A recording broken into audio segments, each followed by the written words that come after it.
एक छोटे से गांव में एक लड़का रहता था जिसका नाम अर्जुन था। अर्जुन ईमानदार और मेहनती था, लेकिन उसकी आर्थिक स्थिति कमजोर थी। गांव में उसे सभी पसंद करते थे क्योंकि वह हमेशा सच्चाई और ईमानदारी के रास्ते पर चलता था। गांव के पास एक बड़ा जंगल था। जंगल के बीचों बीच एक प्राचीन कुआं था, जिसे सच का कुआं कहा जाता था। लोग कहते थे कि जो भी इस कुएं में अपनी सच्चाई व्यक्त करता है, उसे किसी न किसी रूप में इनाम मिलता है। लेकिन बहुत कम लोग उस पर विश्वास करते थे। एक दिन अर्जुन के पिता बीमार पड़ गए।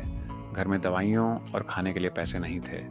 अर्जुन ने सोचा कि उसे कुछ ऐसा करना होगा जिससे वह अपने परिवार की मदद कर सके, लेकिन उसके पास कोई रास्ता नहीं था। अर्जुन ने अपने एक मित्र से सच के कुएं की कहानी सुनी थी। उसने सोचा कि क्यों ना वह कुएं के पास जाए और अपनी समस्या बताए। वह अगले दिन सुबह जंगल की ओर निकल पड़ा। जंगल में पहुंचते ही अर्जुन ने देखा कि रास्ता कठिन और खतरों से भरा था, परंतु उसने हिम्मत नहीं हारी और चलते चलते आखिरकार वह सच के कुएं तक पहुंच गया। कुएं के पास खड़े होकर उसने अपनी सच्चाई व्यक्त की। हे सच के कुएं, मैं अर्जुन हूँ। मैं गरीब हूँ, लेकिन ईमानदार हूँ। मेरे पिता बीमार हैं और मुझे उनकी मदद के लिए पैसे चाहिए। मैं झूठ नहीं बोलूँगा, न चोरी करूँगा। मैं बस आपसे मदद मांगता हूँ।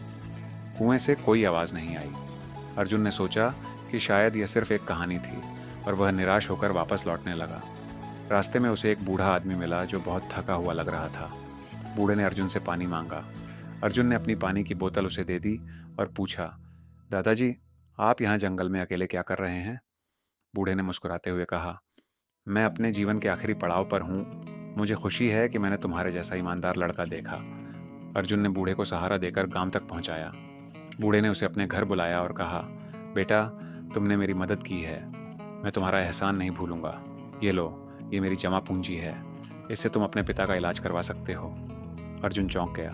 उसने पूछा, लेकिन दादाजी, आप मुझे क्यों दे रहे हैं? बूढ़े ने कहा, मैं सच के कुएं का संरक्षक हूँ। तुमने अपनी सच्चाई व्यक्त की और मुझे विश्वास हो गया कि तुम इस इनाम के हकदार हो। अर्जुन ने पैसे लेकर अपने पिता का इलाज करवाया और गांव में खुशहाली लौट आई। उसने सीखा कि सच्चाई और ईमानदारी का फल हमेशा मिलता है, चाहे समय कितना भी कठिन क्यों ना हो। सच्चाई और ईमानदारी का रास्ता कठिन हो सकता है, लेकिन अंत में यह हमें हमारी मंजिल तक जरूर पहुंचाता है।